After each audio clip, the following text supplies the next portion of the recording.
ప్రభువైన యేసుక్రీస్తు నామములో దేవుని మాటలు వింటున్న మీ అందరికీ హృదయపూర్వకమైన వందనములు. Praise the lord.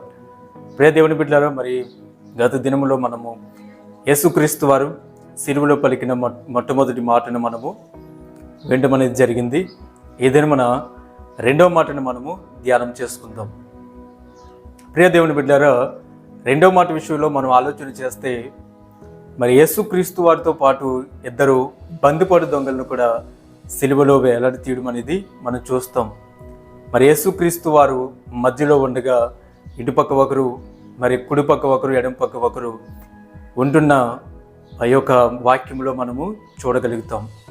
అయితే ఇద్దరు దొంగలు ఉన్నప్పటికీ కూడా మరి పశ్చాత్తాపం అనేది ఏ రీతిగా కలిగిందో ఆ సన్నివేశాన్ని మనం అందులో చూడగలుగుతాం. అయితే రెండవ మాట విషయంలో మనం ఆలోచన చేస్తే యేసుక్రీస్తు వారు మరి రెండవ దొంగకి వాగ్దానం చేస్తూ ఈ రీతిగా మాట్లాడుతూ ఉన్నారండి. లూకా సువార్త బైబిల్ గ్రంథం మనం చూసినట్లయితే లూకా సువార్త 23వ అధ్యాయము 43వ వచనం మనం చూసినట్లయితే మరి బైబిల్ గ్రంథంలో ఈ రీతిగా రాయబడి ఉంది. రెండో దొంగతో చెప్తూ ఉన్నారు యేసుప్రభు వారు ఈ రీతిగా, నేడు నీవు నాతో కూడా పరదేశంలో ఉందువని నిశ్చయముగా నీతో చెప్పుచున్నాను నేను. ప్రియ దేవుని బిడ్డలారా, ఇది ఒక అద్భుతమైన ఆశ్చర్యకరమైన మాటని మనము చెప్పవచ్చు. దేవుడు తన ప్రజలకి వాగ్దానం ఇచ్చినప్పుడు తను ఎంత మాత్రము కూడా మరి వెనక్కి తీసుకోడు. అది ఎన్ని సంవత్సరములైనా మనం ఓపిక కలిగి మనం ఎదురు చూసినట్లయితే ఖచ్చితంగా దేవుడు మన పట్ల వచ్చిన ప్రతి వాగ్దానమును, ప్రణాళికను నెరవేరుస్తాడు. మనకి డౌట్ రావచ్చు, ఇద్దరు దొంగల మధ్యన యేసు ప్రభు వారు ఎందుకు వేలాడి తీయబడ్డారని. దానికి మూల వచనము కూడా ఉన్నది. యెషయా గ్రంథము 53వ అధ్యాయము 12వ వచనంలో మనం చూస్తే, అతిక్రమం చేయవారిలో ఎంచబడిన వాడైను, అంటే ద్రోషులుగా ఉన్న, దొంగలుగా ఉన్న, నరహత్యలుగా ఉన్న ఇద్దరు దొంగల మధ్యలో ఏ పాపము ఎరగని యేసు ప్రభు వారిని వేలాడి తీయబడును, అందరి పాపములు ఈయనే భరించుననే మాటను యెషయా గ్రంథము 53వ అధ్యాయము 12వ వచనంలో మనం చూస్తాం. అయితే ఈ యొక్క సన్నివేశంలోనికి మనం చూసినట్లయితే లూకా సువార్త 23వ అధ్యాయము 39లో మనం ఆలోచన చేసినట్లయితే అందులో ఇద్దరు దొంగలు ఉంటారు. మొట్టమొదటి దొంగ ఈ రీతిగా సమాధానం ఇస్తూ ఉన్నాడు. ఏమని సెలవిస్తూ ఉన్నాడంటే, వేలాడి తీయబడిన ఆ నేరస్తుల్లో ఒకడు ఆయనను దూషించుచు, వారు పాపం చేసి ఉన్నారు, ద్రోషులుగా పిలువబడుతూ ఉన్నారు, అదే రీతిగా శిక్షను అనుభవిస్తూ ఉన్నారు. శిక్షను అనుభవిస్తూ ఉన్నా కానీ ఇంకా మేము పాపులము అనే విషయాన్ని వారు పశ్చాత్తాపాన్ని గ్రహించలేని వ్యక్తిగా ఈయన కనబడుతూ ఉన్నాడండి. తన కఠినమైన మనస్సును ఇంకా కఠినము చేసుకుంటూ, తన కఠోరమైన మనస్తత్వాన్ని ఇంకా కఠినత్వానికి గురి చేసుకుంటూ ఇక్కడ ఈ మాటను సెలవిస్తున్నాడు. నీవు క్రీస్తువు కదా, నిన్ను నీవు రక్షించుకొనుము, మమ్మును కూడా రక్షించమని చెప్పాను. ఈనాడు చాలామంది యేసుక్రీస్తు వారిని గురించి అనేక మంది వ్యంగ్యంగా మాట్లాడుతూ ఉన్నారండి. గతంలో యేసుక్రీస్తు వారి కోసము వ్యతిరేకంగా మాట్లాడేవారు, ఓ యేసు ఎక్కడున్నావు, నీవు ఉంటే మమ్మల్ని మాకు కనబడు అని వ్యంగ్యంగా మాట్లాడిన సందర్భాలు కూడా మనం అనేక వీడియోస్లో మనం చూస్తాం.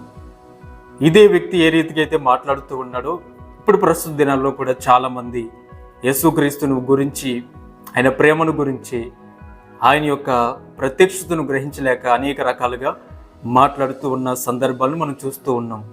అయితే ఇక్కడ ఈ వ్యక్తి తన యొక్క శాశ్వతమైన రక్షణను కోల్పోయిన వ్యక్తిగా మనం చూస్తూ ఉన్నాం.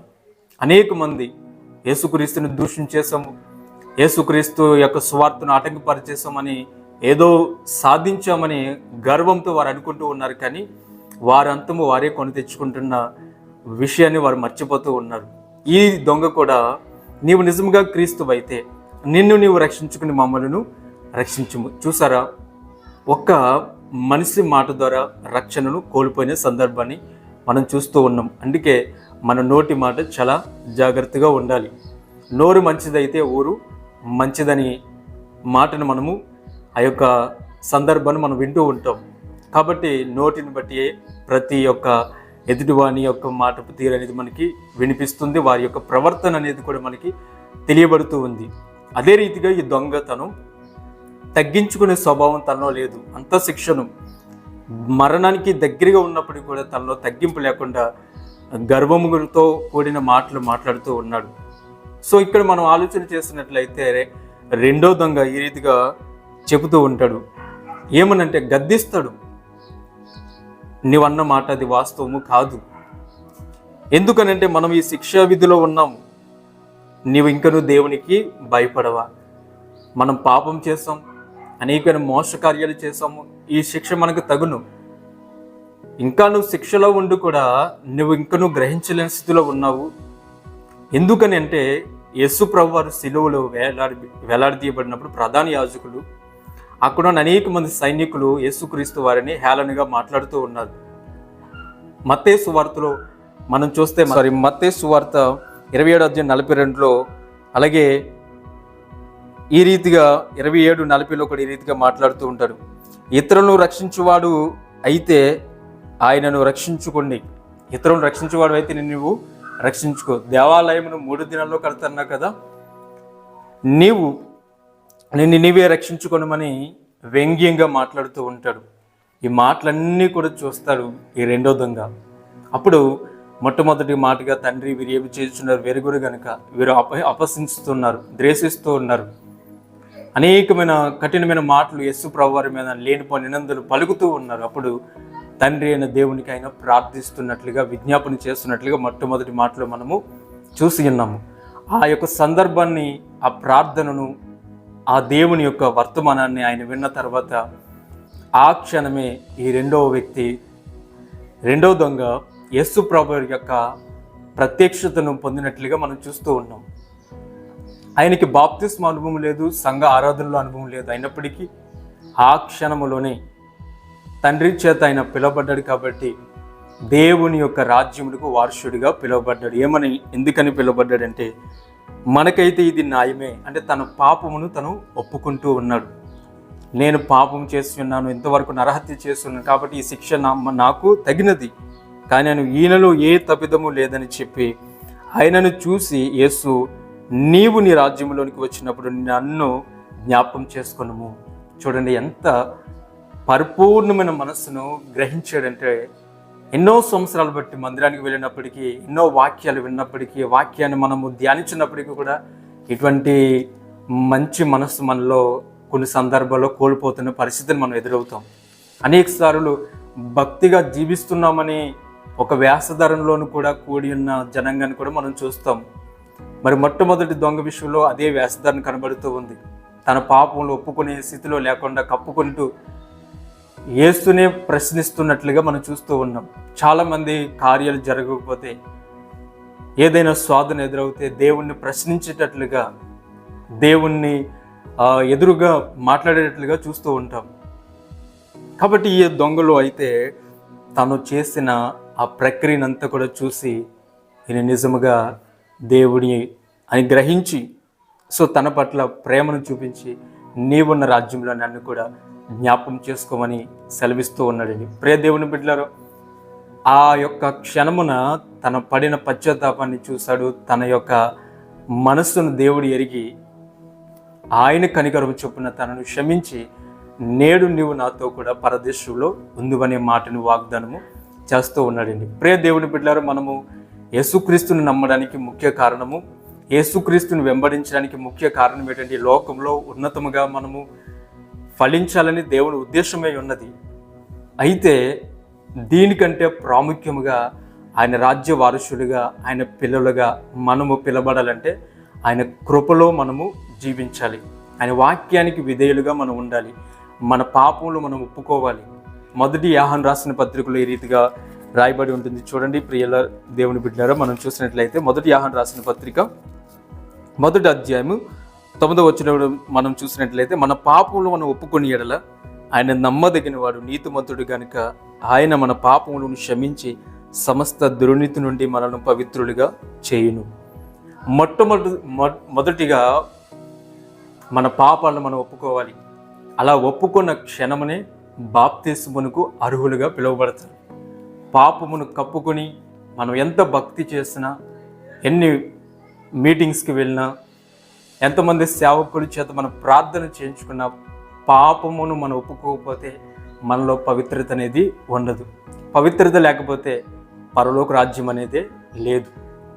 ఎవరైతే పవిత్రత కలిగి తను తగ్గించుకొని దేవుని యొక్క వాక్య ప్రకారంగా జీవితాన్ని కట్టుకుంటారో వారు దేవుని కుమారులుగా, దేవునికి ఇష్టలైన జనాంగముగా, ఆయన కృప చేత ఆయన నిత్య రాజ్యానికి వారసులుగా పిలువబడతారు. ఇక్కడ చూడండి, ఇద్దరు దొంగలు ఉన్నప్పటికీ ఒక దొంగలో పాపక్షమాపణ లేదు, రెండవ దొంగలో పాపక్షమాపణ కనబడుతూ ఉంది. కాబట్టి ఇద్దరు ఒకే స్థానంలో ఉన్నారు, దేవుని యొద్దే ఉన్నారు. ఆయనను ఒకరు రక్షణ కోల్పోయారు, ఒకరు రక్షణను పొందుకున్నారు. ప్రియ దేవుని బిడ్డలారా, నేడు మన బంధువుల్లో, మన స్నేహితులు అనేక మంది ఉంటారు. వారి విషయమే కూడా మనము దేవుని మాటను మన ప్రవర్తన ద్వారా, మన మాట ద్వారా ప్రకటించగల వారమై ఉన్నాము. వారిని రక్షించి మనము వెళుతున్న నిత్యరాజ్యానికి వారిని కూడా మనం తీసుకుని వెళ్ళవలసిన వారమై ఉన్నాము. దేవుని ఎదుట ఇటువంటి సాక్ష్యమును, ఇటువంటి భక్తి కలిగిన, దయ కలిగిన వాగ్దానమును మనము కూడా ఆ దొంగ ఎలాగైతే చక్కని వాగ్దానము దేవుని ఎదుట పొంది దాని మీద నిరీక్షణ కలిగి దేవుని పట్ల ఆశ కలిగి ఉన్నాడు, మనము కూడా దేవుడు మనకు అనేకమైన వాగ్దానం ఇచ్చి ఉన్నాడు. ఆయన రాజ్య వారసులుగా మనల్ని చేయడానికి లోకానికి వచ్చాడు. మన పాపలన్నీ కూడా ఆయన భరించి ఉన్నాడు. సిలువలో ఆయన బలియాగమై మన కొరకు మరణించి ఉన్నాడు. కాబట్టి అటువంటి దేవుని ఎదుట మనం అనేక రీతులుగా పాపము చేసేవారిగా కాకుండా పాపాన్ని విడిచిపెట్టి దేవుని ప్రేమను హత్తుకుని దేవునికి ఇష్టలుగా, దేవుని కుమారులుగా మనం జీవిద్దాం. మనం చేసే పుణ్యకార్యముల వల్ల, మంచితనం వలన ఆయన నీతి, మన నీతి అనేది వలన దేవుని రాజ్యం చేరలేము. కానీ దేవుని యొక్క నీతి మన మీద, ఆయన కనికరం ఉన్నప్పుడే మనము దేవుని రాజ్య వారసులుగా, పరిశుద్ధాత్మ మన మీద సమృద్ధిగా కుమ్మరించినప్పుడు ఆయన వారసులుగా మనం జీవించడానికి దేవుడు సహాయం చేస్తాడు. ప్రియ దేవుని బిడ్డ, రెండవ దొంగ ఎలాగైతే ఆయన రాజ్యానికి వాగ్దానం పొంది ఉన్నాడు, మనం కూడా ఈ దినము మన భక్తిని మనం పరీక్షించుకుంటూ మనము దేవుని రాజ్యానికి వారసులుగా ఉన్నామా లేదా, అటువంటి భక్తిని మనం చేస్తూ ముందుకి సాగాలని ఆశిస్తూ దేవుడి మాటలు మనకి దీవించి ఆశీర్వదించునుగాక. ఆమేన్. Praise Lord. మరొక 3వ మాటతో మనము ధ్యానం చేసుకుందాం. అంతవరకు దేవుని కృప మనల్ని కాపాడునుగాక. ఆమేన్. Praise lord.